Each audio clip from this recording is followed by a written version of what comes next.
¿Qué tal? Bienvenidos a una nueva edición de Teatro Crítico, que yo sé que ustedes lo saben, pero hay que decirlo, un programa de la Fundación Gustavo Bueno.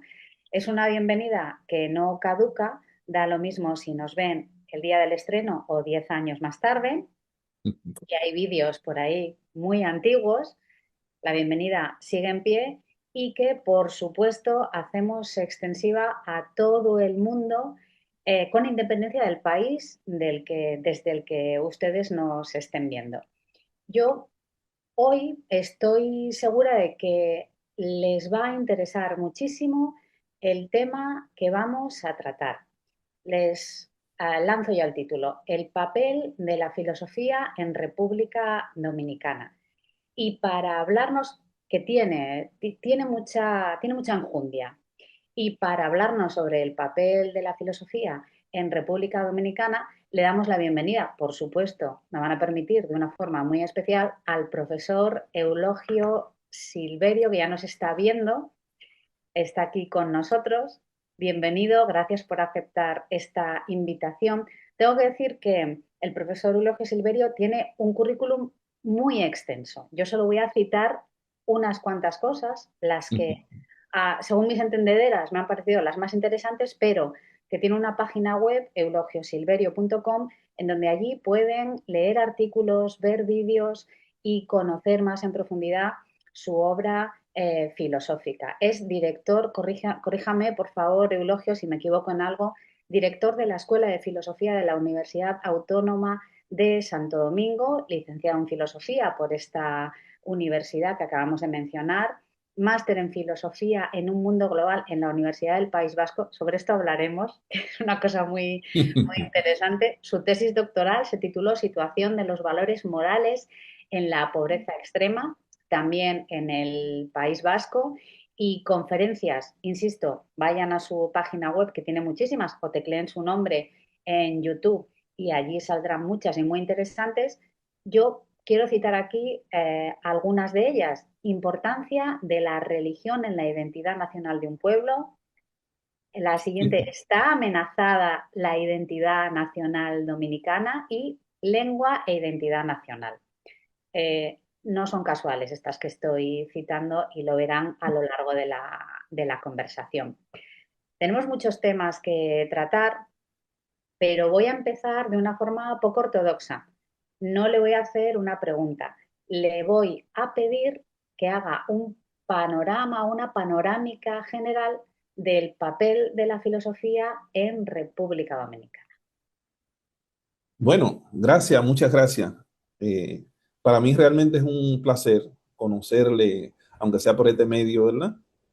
Ya la habíamos visto de hace mucho tiempo con el profesor Gustavo Bueno, en Teatro Crítico y con otros integrantes de materialismo filosófico. O sea que la conocemos desde antes que usted tuviera noticia de nuestros nombres, de nuestro nombre. Y realmente para mí es un placer, y para los dominicanos también lo es. La obra de Gustavo Bueno la estamos conociendo desde el 2008, 2009 por aquí, y la hemos trabajado en la medida de lo posible, la hemos trabajado y la hemos integrado también a nuestra docencia. Eh, Específicamente nos decía que, El papel de la filosofía en República Dominicana. bueno, el papel de la filosofía en República Dominicana, como en cualquier otro lugar, si es filosofía de la verdadera, es un papel crítico, totalmente crítico, tanto de la realidad social como de la realidad política, económica, de todo lo que tiene que ver con el ser humano, la filosofía se ocupa. Y en República Dominicana, aunque hay manifestaciones de todas las corrientes filosóficas, la que nosotros practicamos y la de un grupo de personas que están en torno a nuestra organización, nuestro grupo, como podríamos decir, tratamos de trabajar esa filosofía que trata de dar respuesta a los problemas materiales del ser humano, naturalmente sin descuidarnos también de aquellos que son estrictamente metafísicos, pero la filosofía de alguna manera tiene que enfrentar y dar respuesta a los problemas que enfrenta el ser humano en cualquiera de sus manifestaciones, ya sea a nivel político, a nivel económico, a nivel social, religioso, como sea. La filosofía en República Dominicana tiene un papel crítico y en este momento crucial de nuestra historia, la filosofía realmente juega el papel más trascendente que pudiera jugar en cualquier etapa, y es de clarificar, de ser crítica con muchas cosas que hoy se dan por sentadas, muchas cuestiones que son ideológicas, que son impuestas, que vienen desde empaquetadas por organismos internacionales, que de alguna manera nadie se atreve a criticar por el poder que tienen, porque se reputan ellos mismos como la verdad absoluta y que sus juicios son incuestionables. Entonces la filosofía en este momento juega un papel totalmente crítico para desenmascarar todas esas cosas. Desenmascararlo no con ideología también, no haciendo ideología, sino precisamente poniendo los puntos sobre la IES, poniendo los puntos sobre la IA sobre cada una de esas cuestiones. En eso podemos nosotros citar las cuestiones que tienen que ver con el feminismo, los feminismos, las cuestiones de género, que son imposiciones que vienen, la cuestión esa de los mismos derechos humanos, que es una construcción que todo el mundo sabe, pero hoy, como dice el profesor Gustavo Bueno, constituyen una idea fuerza, o sea, decir derechos humanos es que ya no podía hablar más nada, simplemente lo dijeron los derechos humanos como si eso fuera una religión. Y en base a esos postulados nos quieren imponer a nosotros los dominicanos una serie de cosas que ningún país deja que se le imponga. Ningún país que se respete, que tenga una soberanía nacional, que sea una nación política como tal, puede dejar que le impongan. Y en eso vienen las cuestiones también de las migraciones que vienen de otro país, de los problemas sociales que están en torno a nuestro país, que llegan a nuestras puertas, como también llegan a España, según he visto, y que dentro de los mismos dominicanos hay personas que no se dan cuenta que estamos cavando la tumba de nuestro propio entierro. O sea, es una cosa como absurda, loca, vengan todos, aquí cabemos todos, somos humanos y sabemos que somos humanos, pero cada nación ha hecho su esfuerzo para resolver su propio problema. Quiere decir que aunque nosotros somos una nación que se reivindica ser cristiana, sobre todo cristiana católica, eh, somos humanistas, naturalmente no vamos a negar eso, somos solidarios y lo somos, pero también nosotros necesitamos tener la suficiente claridad en este momento de cómo se forman las naciones, por qué razones se forman, y que si perdemos la voluntad que nos llevó a ser una nación soberana en su momento, si la perdemos ahora, estaríamos perdiendo precisamente nuestra independencia, nuestra soberanía, porque nadie, absolutamente nadie, ninguna república puede soportar que los nacimientos que se estén generando en su país, que se estén produciendo en su país, en sus maternidades, un 35% sea del vecino extranjero que llega de manera ilegal, y que solamente en materia de educación nosotros tengamos 200,000 niños que admite el ministerio, y te sabe que las estadísticas en estos países no son totalmente creíbles, que son más, pero 180,000 niños que pagan alrededor de 150,000 pesos dominicanos en el año sumarían 23,000 millones de pesos solamente en esa población de ilegales, de irregulares, de gente que nació por la puerta de atrás. 23,000 pesos, 23,000 millones de pesos, cuando la Universidad Autónoma de Santo Domingo, de la cual yo soy director de la Escuela de Filosofía, recibe anualmente 13,000 millones de pesos para todos los recintos que tiene en torno a la... Entonces, esas son las aristas que nosotros desde la Escuela de Filosofía hemos ido tocando, que hemos ido tratando en una actividad que nosotros llamamos 24 horas de filosofía, que es una actividad de divulgación que la hacemos en todos los recintos de la Universidad Autónoma de Santo Domingo todos los semestres de cara al público, en los pasillos. No nos enclaustramos, no entramos a un aula con aire acondicionado, no, lo hacemos en un pasillo por donde cruzan todos los estudiantes, todos los profesores, para que el que no pueda quedarse el día entero se quede una media hora, 5 minutos, o simplemente que le llegue el sonido de lo que se está tratando ahí. Y siempre los temas que tratamos en esas 24 hora de filosofía los temas, el programa lo elige la situación política o la situación económica, social del país y del mundo, porque no es que estamos localmente solamente. Claro, porque ya lo has esbozado tú en esta intervención que has tenido, pero efectivamente República Dominicana enfrenta una serie de problemas serios. Has hablado de los feminismos, has hablado de la inmigración, y yo te quería leer una noticia que publicó El País, que sabes que es un periódico que se edita aquí en España, aunque tiene ediciones en todo el Sí, mundo, sí, el pasado 19 de mayo 2025, por si esto lo ven dentro de 10 años. 2025, la otra cara de Punta Cana, haitianas violadas para evitar ser deportadas y abandono escolar. Quiero decir, el artículo no te lo voy a detallar, pero vuelve con el tema de los derechos humanos que tú has mencionado, porque mencionar esto es dogma de fe, se acabó, ya no tenemos nada más que hablar, son como palabras mágicas, ¿verdad? Eso sí que es pensamiento mágico. Y quiero que nos cuentes, hace poco, hace unos años, tuvisteis una reforma constitucional, si no me equivoco, para el tema de la nacionalidad, porque se nacionalizaba a un montón de haitianos que cruzaban la frontera de forma ilegal, si no me equivoco. Insisto, corrígeme, por favor, Eulogio, si me equivoco. Y el tema de la inmigración es un problema que tiene que ver con la identidad dominicana, ¿no? totalmente.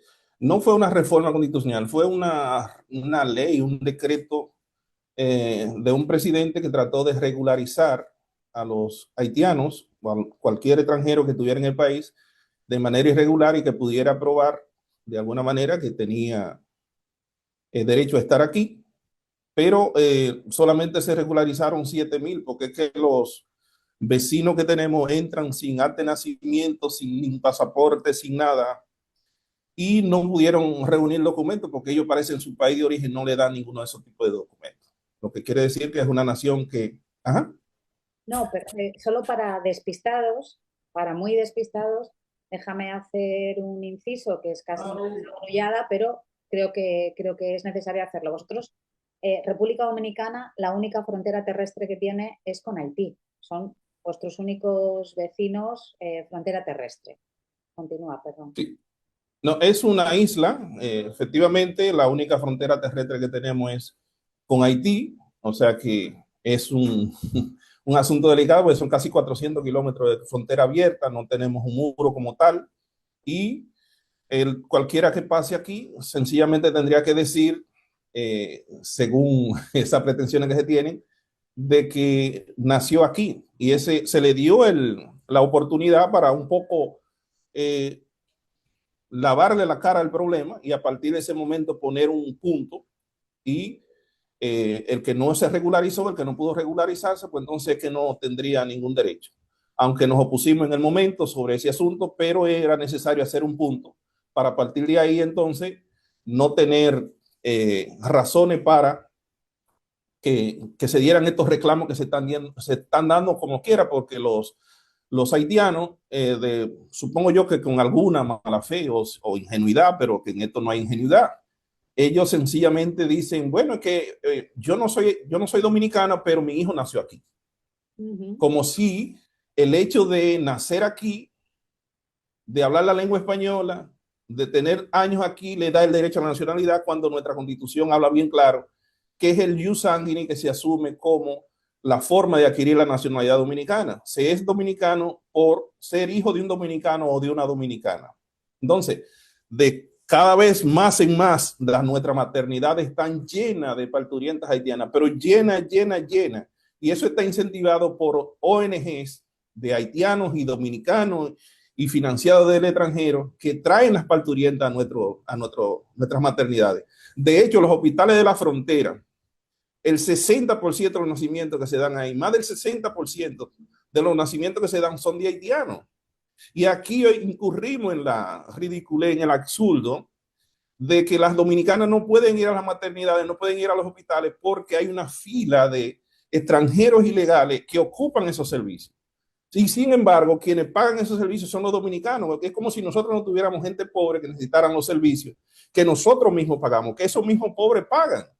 Ujú. Las escuelas públicas en República Dominicana se da el absurdo que no se da en ningún otro país, donde al hijo dominicano, del dominicano, no lo dejan ingresar porque, porque ya está llena la escuela de haitianos que no le piden acta de nacimiento, porque como es un derecho humano, que la educación en los niños no se le puede negar, y estamos de acuerdo que da la educación, pero cada quien tiene su responsabilidad. De hecho, los haitianos en República Dominicana, no sé si allá en su nación, se reproducen a una velocidad increíble. O sea, las dominicanas están dejando de parir por un asunto de que se han ido educando, que tienen más conciencia de que tener una gran cantidad de hijos es un problema para los hijos y para ella misma, y están teniendo entre 1 y 2 hijos, mientras que las haitianas tienen 8, 9 y 10 viviendo aquí de manera ilegal. Ujú. Y esos niños van a presionar los servicios de salud, van a presionar los servicios de educación y todas esas cosas. Entonces, ¿qué queda para el dominicano? La situación que tenemos hoy, entonces, es de mucha efervescencia, porque yo recuerdo cuando era estudiante de filosofía en la Universidad Autónoma de Santo Domingo, que teníamos una revista que precisamente se llamaba Identidad, donde salió ese artículo que usted mencionó al principio, que hablaba sobre la religión y la identidad nacional de los pueblos. Un poco era para delimitar, ¿sí?, la No, importancia que tiene la cuestión de la religión en la identidad de los pueblos. Yo comencé por los pueblos árabes y judíos para traerlo al contexto de latinoamericano y luego dominicano para que vean cuál es la diferencia entre el pueblo haitiano que profesa una religión que ellos le llaman el vudú, ujú. niegan la religión cristiana de alguna manera, y nosotros, el pueblo dominicano, lo asume. Aún los que somos ateos, sabemos que somos cristianos, por lo menos por la cuestión cultural. ¿Me iba a decir? No, precisamente te iba a decir eso, que te escuché hace muy pocos días en una intervención que tuviste en un congreso que te definías como ateo católico, lo cual se puede imaginar que me sorprendió muy gratamente. Y recuerdo que lo planteó de una manera sabiendo que seguramente iba a sorprender al auditorio el rótulo ateísmo católico. Y lo que le quiero preguntar es cómo se lo tomó el auditorio. No, bueno, donde quiera que yo lo digo, resulta explosivo, porque eso de escuchar que una persona que se reputa ateo también dice que es católico, ¿cómo entender eso? Realmente a mí me sorprendió gratamente de verlo y leerlo en el profesor Gustavo Bueno, porque yo tenía esa disonancia con, no, se sorprenden, muchos se sorprenden, eh, porque no esperan que un ateo diga que es católico. Entonces yo le explico que la cuestión cultural, de hecho, nosotros habíamos dado un curso de verano, un curso de filosofía de verano, un poco emulando lo que hace la fundación, ¿verdad? Con los cursos de filosofía en verano, que Ujú. nosotros hemos seguido también a través de las redes. Nosotros desde que llegamos a la escuela de filosofía tenemos 2 ediciones ya de los cursos de verano, y el curso de verano del verano anterior fue sobre la religión, ciencia y ese conflicto que podría darse entre religión y ciencia. Lo abordamos y a mí me tocó abordar La fe del ateo del libro del profesor Gustavo Bueno, que vi también en el Teatro Crítico, la entrevista que usted le hizo, y también lo planteé ahí abiertamente a un público de como 109 alumnos que estaban en línea, lo dimos en línea, y le sorprendió de que alguien que se dice que es ateo también sea un ateo católico. En ese contexto del precongreso, realmente se lo tomaron con mucha sorpresa, pero también era una oportunidad también de oro, porque la Escuela de Filosofía de más en más ha ido recibiendo personas que vienen de los seminarios, que esa educación pesa mucho. Ellos, aunque quieran ser otras cosas, en el fondo siguen siendo católicos como siempre. Entonces, al escuchar que yo soy un ateo católico, me ayudó a acercarme un poco más a ellos, a que no me vean tan distante. Pero también yo le estaba respondiendo en ese congreso a una persona que viene del seminario, que había dicho Yo, lo invitamos a una mesa para que pusiera y él dijo que el título del Congreso le parecía sospechoso. ¿Cómo eso de que pensar en español? Que hay arista más importante que define la dominicanidad que la lengua española, que la lengua española. Y yo le dije, oh, ajá. Entonces yo le di la respuesta y digo, no, no, no, eso fue elegido a propósito. Ese título es a propósito. ¿Por qué a propósito? Porque nosotros hoy en República Dominicana estamos amenazados por esa gran inmigración descontrolada que viene de los haitianos, que nos quiere, y ellos son de los promotores, pertenecen a una fundación de los jesuitas aquí en República Dominicana, que promueven toda esa haitianidad y esa cosa, y dice que el creñol, que hablar como una mezcla de español y creol es parte de la identidad dominicana. Digo, no, los dominicanos reivindicamos hablar en español y pensar en español como una arista importante de la identidad del pueblo dominicano. Porque mientras tenemos a los haitianos que nos quieren sumir en su barbarie, en su pobreza, tenemos a los norteamericanos por el otro lado que quieren que nosotros hablemos y pensemos en inglés, sus tonterías y sus cosas.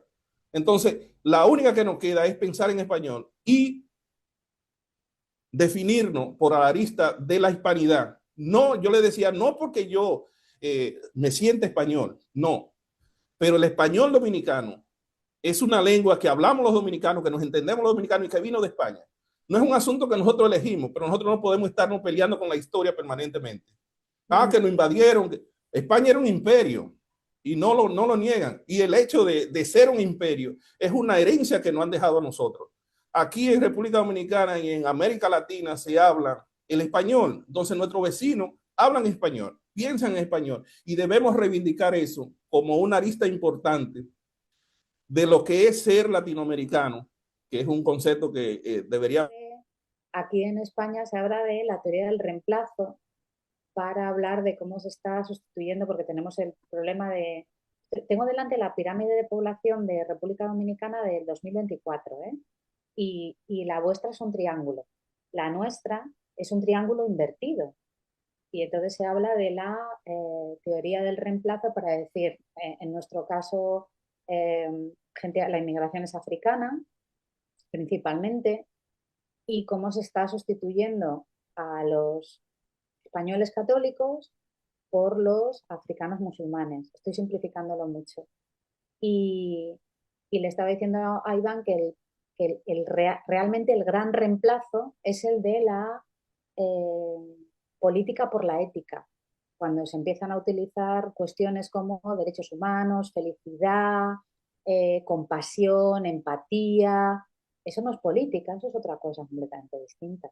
Pero bueno. No, exactamente. Aquí está la misma confusión, porque eso es mundial. O sea, se quiere gobernar con cuestiones éticas y morales, apelando a eso, y uno lo entiende, porque es que es duro, muy duro para alguien ver, por ejemplo, que una mujer haitiana llega a un hospital, inmediatamente le dan los servicios, la estabilizan, no está en riesgo, entonces inmediatamente la espera migración, ¿verdad? Para llevarla de retorno a su país. Eso, evidentemente, que como decía el profesor, le duele a todo Cristo. Nadie puede decir que no, pero es que no se puede gobernar con la ética ni con la moral, porque hay otro nivel de otros valores que son los valores políticos. Entonces se gobierna con la política. Y si nosotros, a fuerza de ética y de moral, dejamos que se llene el país como se está llenando, de personas que vienen de otra parte, que vienen de Haití, que no traen ni siquiera la vocación de integrarse a la cultura dominicana, sino que hacen gueto. Ellos hacen gueto. O sea, los haitianos, usted no sabe dónde están nunca después que ellos salen de trabajar, porque ellos realmente constituyen un gueto. Ellos no se integran a la República Dominicana, ni les interesa ser parte de la sociedad dominicana, sino seguir siendo haitiano. Entonces, lo que me parece sospechoso es que todavía ellos no están exigiendo el derecho de una minoría nacional en la República Dominicana. Derechos de minoría, porque si ellos son una gran parte de la población que está subterránea, que aunque está ilegal, vive aquí, que están produciendo más hijos que nosotros, pues entonces deberían estar reclamando ya casi derecho de que le asignen cuotas, de que le asignen, que le eduquen en su idioma y toda esa cosa. Entonces, para la República Dominicana, sencillamente aceptar eso es aceptar que desaparecemos, que vamos a desaparecer. Ahora, No sé si te has visto lo que está pasando a nivel de la calle en República Dominicana, y es que la población dominicana ya se ha empoderado en sentido general, la gente del pueblo. De hecho, hay un líder que le dicen Ángelo Vázquez, que es una persona que no es ni siquiera bachiller, que no es bachiller, Eso no es universitario, no es un intelectual, al que se no le es ha, un académico. Ajá. al que se le ha criticado precisamente por no tener título universitario, si no me equivoco, ¿verdad? Esa ha sido su forma Se, le ha, domine, sí. se trató de disminuir su figura precisamente por eso, pero digo yo, la grandeza de él y del movimiento que le encabeza es que son gente del pueblo, trabajadores, gente que no procesan con estas ideologías de esta época el problema de la nación dominicana. Entonces, ya los políticos nuestros, aunque se habían negado, aunque habían sido cómplices de todo esto que está ocurriendo con la migración haitiana en República Dominicana sin control, los cuatro presidentes que se reunieron, los tres anteriores y el actual, son cómplices de esta situación.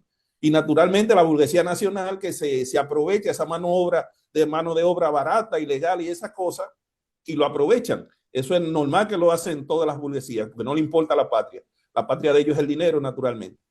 Pero ya el discurso de la nación, de la defensa de la nación, está en la calle. Y está en la calle con personas como Ángelo Vázquez, que naturalmente no es bachiller y no lo es porque él no ha querido, porque es una persona sumamente inteligente, sumamente organizada. Y se ha logrado este nivel de empatía y de simpatía en la población dominicana, tanto la población llana, los motoconchos, las amas de casa, la gente de a pie, como de intelectuales y académicos. Que se ha logrado todo eso, si ha logrado todo eso, quiere decir que es un liderazgo que hay que tomar en cuenta. Eh, y para mí eso es maravilloso, de que ya haya llegado a la calle, de que ya el dominicano esté defendiendo sus espacios. De hecho, los dominicanos que se habían quedado sin aulas para sus niños están reclamando las aulas para sus hijos, porque aquí se hizo una reforma de un 4% del Producto Bruto Nacional Sí. para la educación. Encima de que se construyeron cientos y cientos de aulas, hoy tenemos el problema de que se han quedado casi 150,000 niños dominicanos sin aulas. Eso no puede ser, no puede ser, sencillamente porque naturalmente los haitianos no tienen cómo vivir, es un país desorganizado, que no tiene instituciones, que hay pandillas, que hay todas esas cosas, cruzan de este lado y en este lado le dan escuela gratis, le dan desayuno escolar, le dan uniforme, le dan los libros. Oiga, por eso es un paraíso. Pero eso le cuesta a alguien, eso lo paga la población dominicana. La población dominicana pobre que paga esos impuestos para mandar a sus hijos. Y igualmente pasa en las maternidades y pasa todo. Entonces ellos pasan de más y más y todos los días reclaman que mi niña nació aquí. Por ejemplo, yo vi una imagen que, aunque es dolorosa, digo, pero aquí está el peligro más grave. ¿Y cuál es? Una madre reclamando que le habían deportado o repatriado a una hija de 14 años que acababa de dar a luz. Pues fue a dar a luz a una maternidad, después que dio a luz la estabilizaron y la repatriaron. Algo doloroso. 14 años, ilegal, nació aquí, ilegal, y ya se está reproduciendo. Entonces, lo que hay que meterle número a eso, si el 33% de lo que están naciendo aquí son haitianos, métale esos 50, 100 años para que usted vea que no quedará un solo dominicano. Entonces, sustitución, sí, nos están sustituyendo. Y si seguimos gobernando con ética y con moral, pues nos vamos a perder. Pero pienso que no, que hay una esperanza. Y nosotros estamos pichando el juego, como dicen aquí. Nosotros estamos pichando el juego y lo estamos pichando desde las instituciones que actualmente nosotros tenemos incidencia. Claro, porque estás de acuerdo conmigo en que el discurso de la ética en los espacios políticos funciona siempre y cuando las consecuencias de las decisiones éticas no las pague el pueblo. En el momento en el que el pueblo se ve afectado por decisiones que no tienen que ver con la política, con la autaxia de la nación política, con el mantenimiento de los ciudadanos, en este caso dominicanos o españoles o franceses, alemanes, mexicanos, que nos esté escuchando quiera, Claro, y es cuando se empieza a derrumbar un edificio muy endeble, digo el de la ética. ¿Eh? Digo, ahí es cuando se empieza a derrumbar un edificio muy endeble. Y políticamente, ¿cómo se está? Me refiero a las instituciones dominicanas, a las instituciones políticas dominicanas. ¿Cómo se está recogiendo esto? O sea, le está diciendo a la población, tranquilícense y vuelven a apelar al discurso sentimental, o están diciendo, bueno, tienen ustedes razón, tenemos problemas que son evidentes, tú acabas de mencionar, has dicho 150.000 niños dominicanos sin escolarizar, que se han quedado sin plaza, es tremendo, o sea, ya solo el decirlo resulta tremendo. O están diciendo, venga, sí, tenemos un problema, asumámoslo. No, bueno, usted sabe que los políticos en todas partes son unos canallas y ellos, ellos bailan la música que les tocan. Ellos se montan en la ola. O sea, los tres presidentes anteriores que han permitido todo esto que está, acuden al llamado que le hace el presidente actual, que ha sido presionado por esa gente del pueblo, porque es que se han hecho manifestaciones puntuales en barrio X, donde solamente gobernaban, que no entraban los dominicanos ni las autoridades, y se han hecho manifestaciones de dominicanos ahí. Entonces eso ha presionado a que el presidente actual tome una serie de medidas para comenzar a hacer algo y convocar a los otros presidentes. Y los presidentes, los que están, el que está y los que vienen, se montan en la ola del discurso de lo que el pueblo quiere escuchar, pero uno sabe que ellos no tienen compromiso con ninguna de esas cosas. Entonces, la única opción que le queda al pueblo es seguir presionando para que estos políticos hagan lo que le conviene a la nación dominicana y no lo que le conviene a ellos, porque ¿cuál es el problema de estos políticos? Que son todos, sin sacar alguno, incluyendo al líder en el cual del partido que milito, que quieren ser simpáticos con los organismos internacionales, que quieren hablar ese lenguaje de entre en todo y de ese humanismo malentendido, que quieren ser más populares, pero con el dinero del pueblo, con el dinero ajeno, no con el de ellos, porque ellos están preparados ya económicamente para irse de este país cuando este país ya sea invivible, cuando se convierta en un país como el que tenga Haití. ¿Qué es lo que va a pasar si no ponemos costo a esto? Ahora, nosotros los que hemos vivido aquí, los que hemos trabajado y no pensamos salir a vivir a ningún otro país, a menos que sea de vacaciones, tenemos que pichar el juego y picharlo ahora porque no hay mañana para República Dominicana. Si no le ponemos costo a esta situación ahora y ponemos las cosas claras, que el que esté aquí tiene que estar de manera legal y viene la cantidad y debe venir la cantidad que nosotros necesitamos en nuestra economía y que podemos soportar, no más. Y que si usted llegó ilegal, si usted entró por la puerta de atrás, no se registró, nadie sabe que usted está aquí, aunque usted tenga 100 años, no es dominicano. Una cosa que yo decía, y de alguna manera a usted le va a sonar, en una discusión que tuvimos en la universidad, y es que un profesor nuestro muy querido nos acusaba que esa es la forma fácil de hacer política hoy. Me refiriéndome a los políticos que se montan en la ola de estos reclamos del pueblo y todo el mundo quiere ser simpático a los oídos del pueblo, pero en la academia no.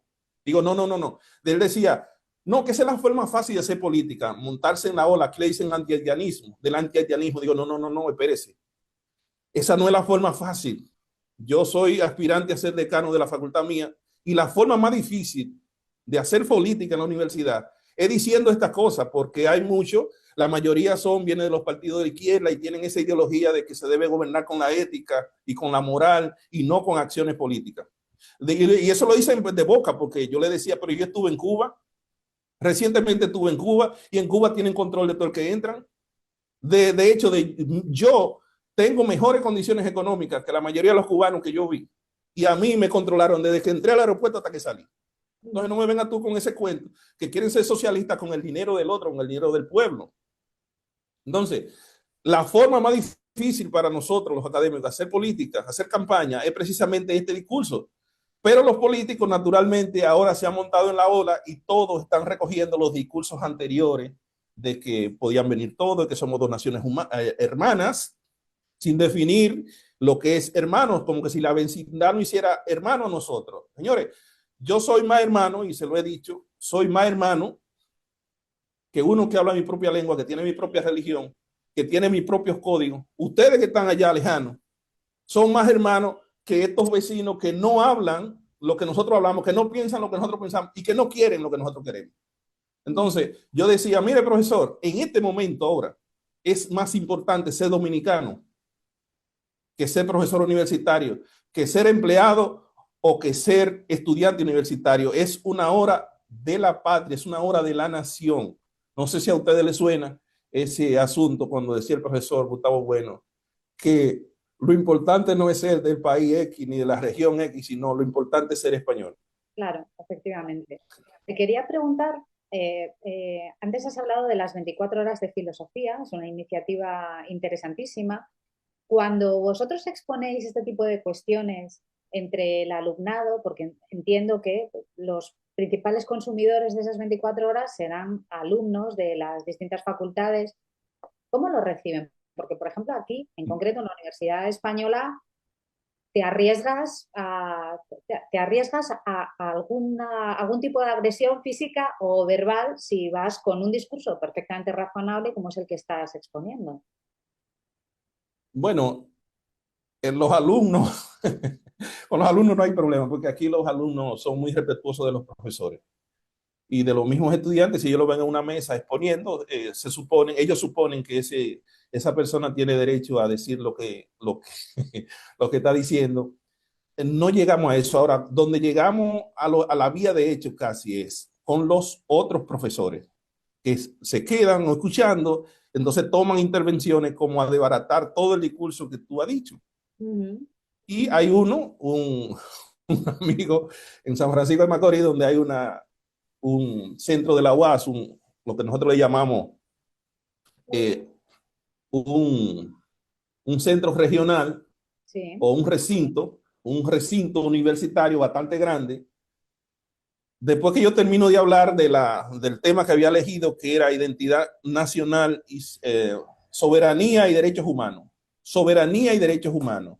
Entonces él toma un turno para desbaratar todo lo que yo había dicho. Y entonces yo le dije con un tono fuerte para que lo entendiera y para que los alumnos que estuvieran ahí también lo entendieran, que él tuvo la oportunidad de estar hablando ahí y el tema que eligió fue hablar de emboceros, de Yailin y de Bad Bunny. O sea, si tú elegiste tu tema, el tema que a ti te gusta tratar es Yailin y Bad Bunny, ¿por qué viene a intervenir en el mío? No, porque debiste mencionar que lo traen y que se aprovechan la burguesía. Digo, yo lo sé, pero a mí no me interesa en este momento llevar ese discurso, que lo que va es a crear ruido.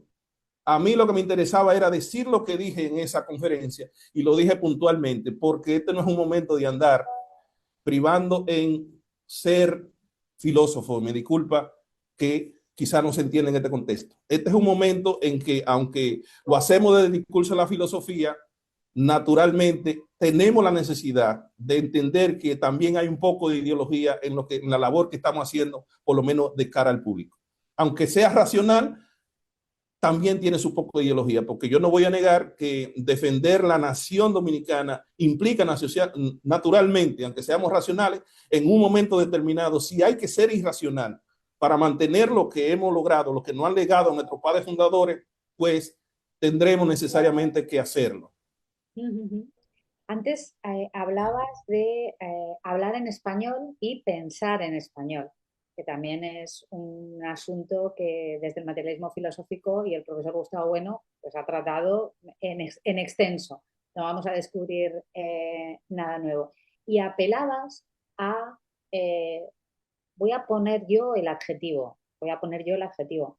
A estas decías, es que no nos podemos entretener en discusiones históricas, ¿no? Pues lo que está ocurriendo o lo que ocurre recurrentemente con México, voy a poner, ¿no? Que la presidenta mexicana Claudia Sheinbaum o el expresidente mexicano Andrés Manuel López Obrador pide que España pida Pida disculpas por perdón. el descubrimiento pero claro, dices, madre mía, ¿cómo está la política en Hispanoamérica, ¿no?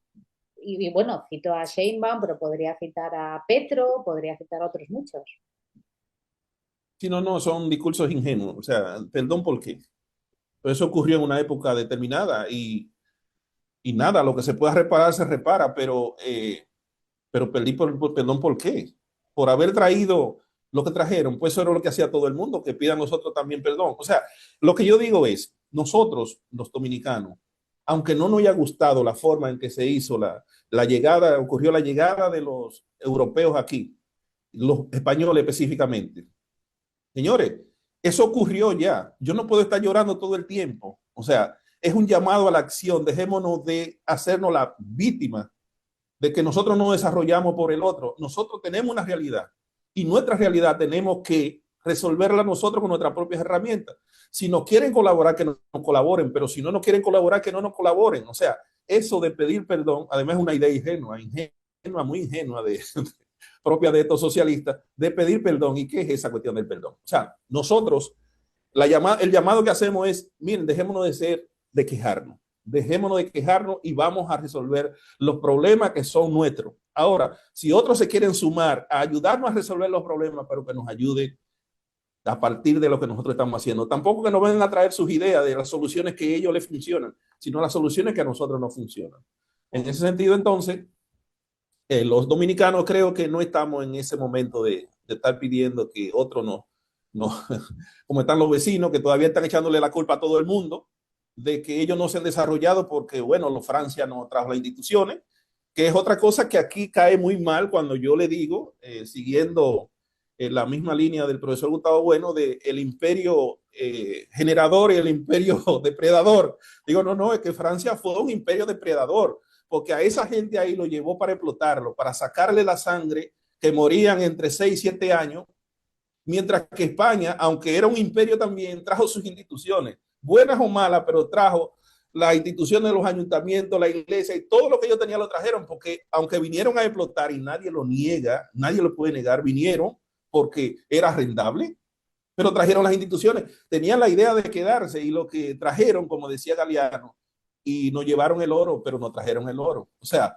se llevaron el oro físico, pero nos trajeron la lengua, nos trajeron otras cosas que nos permiten a nosotros, a diferencia de los haitianos, estar conectados con el mundo, porque el que habla español, el que habla en español, el que piensa en español, tiene una lengua que nació grande desde que comenzó. O sea, con todas las categorías que venían del latín, casi 60-70% de todas esas categorías que venían del latín la tiene el español. Diferente a lo que pasa con los haitianos que han reivindicado su parte de la identidad por el creole haitiano, que es una lengua que ni siquiera viene del francés moderno, sino que viene del francés que se hablaba en Normandía antes de que el francés fuera un francés moderno. Quiere decir entonces que su idioma, que ellos han reivindicado, y yo no se lo critico, pero ese idioma lo convierte a ellos en un pedazo de África en el contexto latinoamericano, donde solamente lo hablan ellos.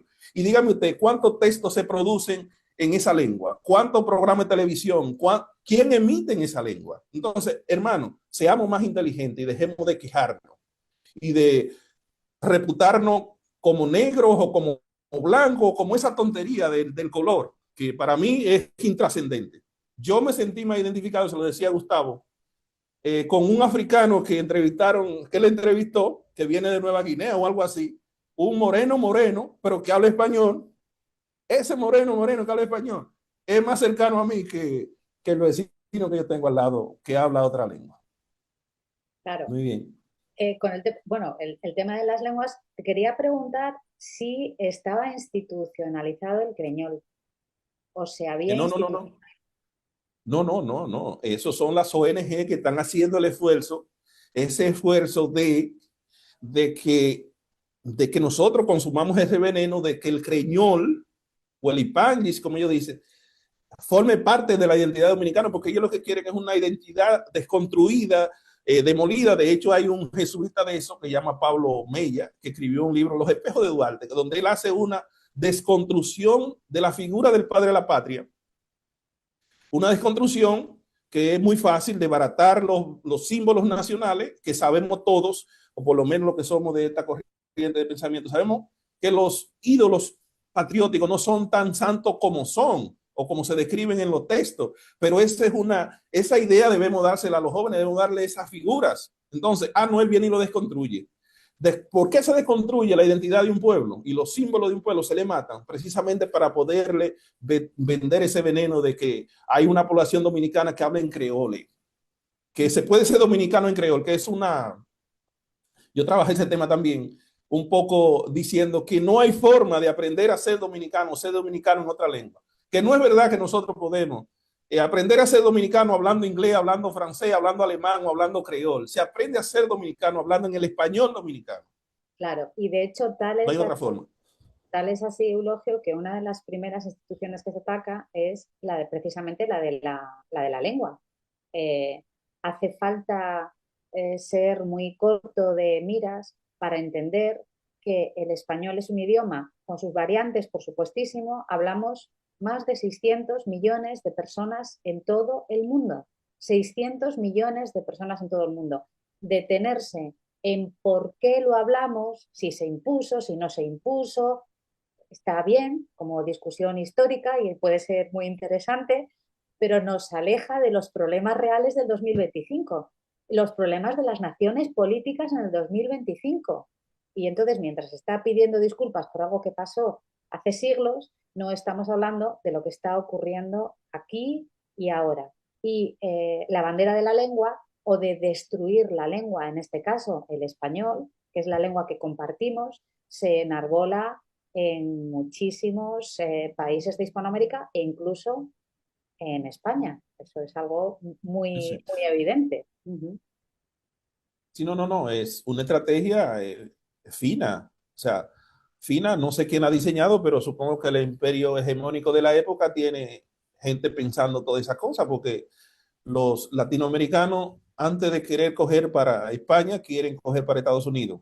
Eso es, y lo bien que lo tratan allá en Estados Unidos, lo bien que lo tratan. O sea, que son ciudadanos de quinta categoría siempre. Y sin embargo, ellos se sienten orgullosos de tener una visa, un visado norteamericano o una residencia norteamericana. O sea, que el diseño parece que le está haciendo, que está haciendo funcional, que está siendo funcional. Sin embargo, entonces nosotros entendemos, a partir de elegir estos temas, de tratar estos temas, de que debemos hacer la contra, desde el espacio que podamos hacer la contra y buscar las alianzas que necesitemos para que se reivindique, porque eso no es verdad que todo el mundo piensa así. Es un adormecimiento que hay porque todavía usted analiza las redes en República Dominicana y la mayoría de los muchachos se comunican en español. Aunque saben hablar inglés, se comunican en español. Es la lengua que le hace, que le permite comprender el refrán, que le convierte el bullying, y todas esas cosas las comprendemos, pero es en ese español dominicano. Aunque saben inglés, pues tienen algunas cositas, pero no es lo que predomina. Quiere decir, y eso yo lo decía en el artículo que escribí hace mucho, de que Puerto Rico, que es un caso que está en manos de los norteamericanos de hace mucho, lo ha salvado precisamente hablar en español. Aunque Puerto Rico, todas sus instituciones están en manos de los norteamericanos, ellos no han podido convertir a los puertorriqueños en norteamericanos. Siguen siendo, teniendo la identidad del pueblo puertorriqueño más cercana a Latinoamérica que a Estados Unidos, precisamente por el habla y también por la religión. Aunque fíjense el fenómeno de la religión en Puerto Rico. Casualmente en Puerto Rico es donde hay más evangélicos y más iglesias evangélicas fuertes. Eso no es casual tampoco. Eso no es casual. Lo estaba consultando cuando lo estabas mencionando y en los datos estadísticos que tengo, que el 50% de la población es evangélica, seguido del 30% de la población que es católica. Que En la... República Dominicana han atacado mucho con los evangélicos, pero tenemos grandes alianzas ya con pastores evangélicos que tienen el mismo discurso que nosotros. De hecho, hay un profesor que se llama José Flete, que es profesor de filosofía y pastor evangélico, que tiene un discurso tan igual o más radical que el nuestro, porque ellos mismos se han dado cuenta de que aunque los haitianos vienen y se insertan en las iglesias evangélicas, al final de cuentas no son evangélicos nada, ellos lo han ido descubriendo con el tiempo, de que es una estrategia para que lo protejan, lo acojan, le ayuden con los papeles, pero al final siguen siendo tan haitianos como siempre, y no es que ser malo ser haitiano, pero en Haití, usted, lo malo es que usted quiera pretender venir a ser dominicano en República Dominicana, hablar mal de los dominicanos, sin embargo, coger todos los servicios sociales que ofrece el Estado, que da el Estado, toda la protección que da el Estado, sin embargo, de baratar, de tratar al Estado dominicano y a los dominicanos que te han acogido. O sea, eso es de muy mala leche, como dicen ustedes, aquí es de muy mala fe. hacer eso. Y nosotros no soportamos esa cosa. El dominicano no lo soporta. Que encima de que te recibo en mi casa, te trato como persona, porque somos gente solidaria. No podemos ver a alguien que tenga hambre, no importa que esté legal o ilegal, y no de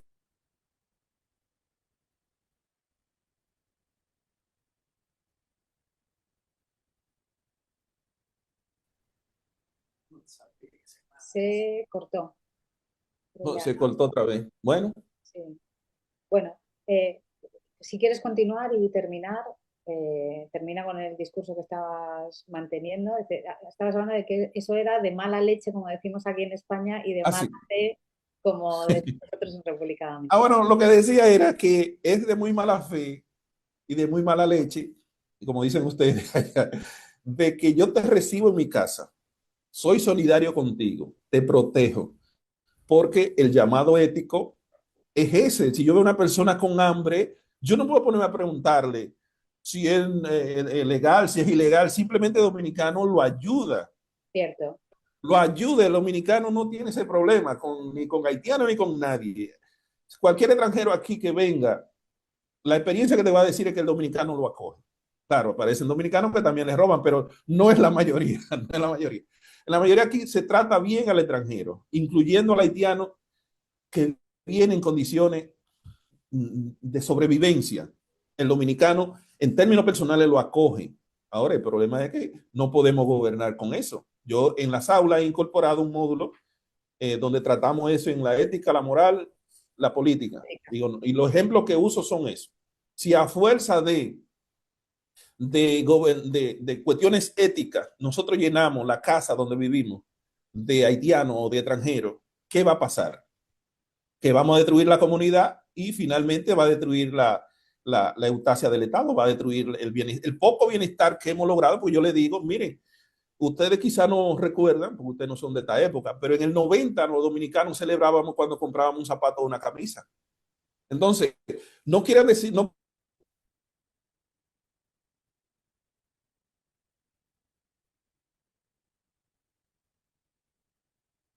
en base a mucho sacrificio, en base a mucho sacrificio. De hecho, hay una conferencia que se nos invitó en un colegio que se llama La Salle de Santiago.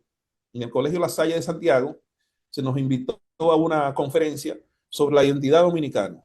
Entonces yo decía, porque son jóvenes clase media de la ciudad de Santiago, yo le decía, miren, el bienestar del que ustedes gozan hoy, posiblemente no lo gozaron sus padres. Posiblemente sus padres han tenido que trabajar mucho, mucho, mucho para conseguir que ustedes estén estudiando en un colegio como este. Y si ustedes no tienen conciencia de lo que lucharon sus padres para lograr el bienestar que tienen hoy, es posible que lo pierdan mañana, porque hoy hay un llamado. El llamado es a ustedes a defender lo que nuestros padres fundadores nos han dejado como una herencia para nuestros hijos, para nuestros nietos y para las próximas generaciones de dominicanos que vengan. No es que debemos odiar a nadie, pero debemos defender lo que con sangre y sacrificio se conquistó. Porque no somos ingenuos, nosotros no vamos con poesía a las aulas. No somos ingenuos y sabemos que cada nación política que llegó a ser una nación política tuvo que luchar por el territorio que tiene, ya sea porque vivió siempre ahí o porque tuvo que quitárselo a otro. No, no, no vamos a andar con rodeo. Se formaron las naciones así. Ahora, si nuestros padres fundadores quisieron tener un hogar, quisieron tener una tierra donde sus hijos pudieran crecer y hacer negocio con las naciones vecinas, que los respeten, ¿verdad que sí? Debemos preservar eso para nuestros hijos y para los hijos de sus hijos, no para otros. Los que quieran estar en convenio con nosotros, las naciones hermanas, vecinas o lo que sea, que nos respeten y nosotros podemos hacer negocio con ellos y podemos ser solidarios también, pero no a costa de destruir nuestro territorio, nuestros bienes estratégicos, los bienes estratégicos de la nación dominicana, porque tampoco esos bienes estratégicos, ese territorio no lo conquistamos nosotros. Nuestra misión ahora es defenderlo para retenerlo para nuestros hijos y pasarlo a la próxima generación. Y si eso es ideología, pues entonces que me reputen como parte de esa ideología, porque vuelvo y repito, para mí en este momento de la historia es más importante ser dominicano que ser director de la Escuela de Filosofía. Sí, Bueno, te digo que el discurso que mantienes mm, perfectamente racional y razonable, sería imposible, es imposible mantenerlo aquí en España porque automáticamente te tildan de fascista, en virtud de esa confusión entre la ética y la política, confusión que se mantiene deliberadamente o no. En algunos casos, por supuesto, estoy absolutamente convencida de que se mantiene de forma deliberada, y automáticamente cuando tú planteas un asunto que es muy lógico, me vas a permitir que me exceda un poquito. Yo siempre pongo un ejemplo para que la gente lo entienda, porque a veces utilizas determinadas categorías que la gente no entiende. Yo siempre digo, si tú en tu casa tienes comida para 4 personas, ¿invitas a 40 a comer?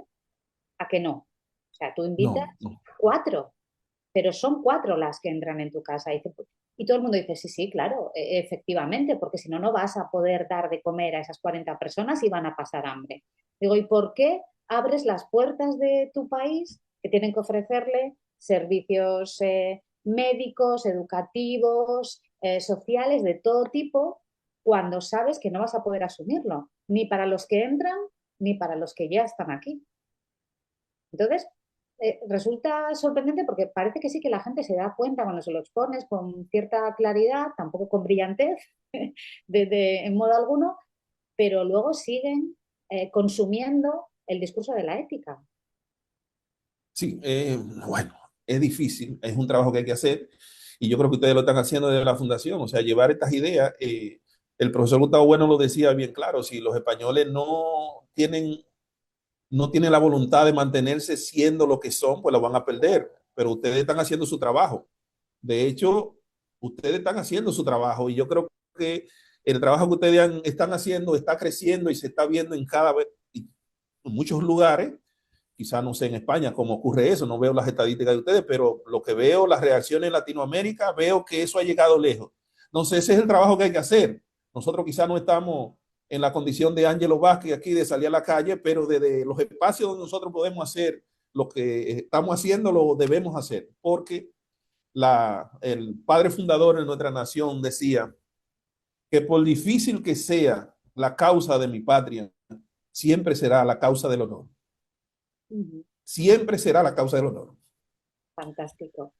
Sí. Eh, Eulogio, nos han quedado temas en el tintero, nos ha quedado pendiente hablar de Generatio Nova, que no hemos hablado, y quiero que nos hables de eso.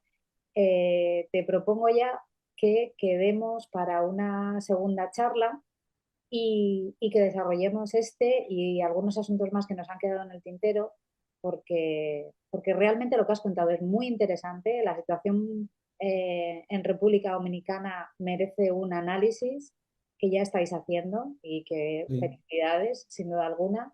Pero si te parece, si aceptas ya aquí en directo, Ok. te comprometo a una segunda charla. No, pues yo encantado y agradecido también personalmente de usted y de la fundación que nos hayan dado esta oportunidad porque nos permite que otras latitudes puedan conocer de la situación que tenemos la República Dominicana, que es una situación que mientras más aliados tengamos, mejor. O sea, que comprendan nuestro problema. Nuestra lucha aquí la echaremos nosotros, pero si contamos con aliados tan racionales y poderosos como ustedes, para nosotros siempre será un placer. Además que ustedes son hermanos nuestros aquí en República Dominicana. No sé si sabe que a los españoles se les trata muy bien. Pues espero tener ocasión de comprobarlo en breve. Tenemos que hablar del Congreso que has mencionado, pensar en Ah, España. no, no, no. Ese congreso ustedes no podrían, no deben faltar. No deben faltar porque si usted ve el título o el lema del congreso, pensar en español, sabe de dónde salió eso. Eso no es casualidad.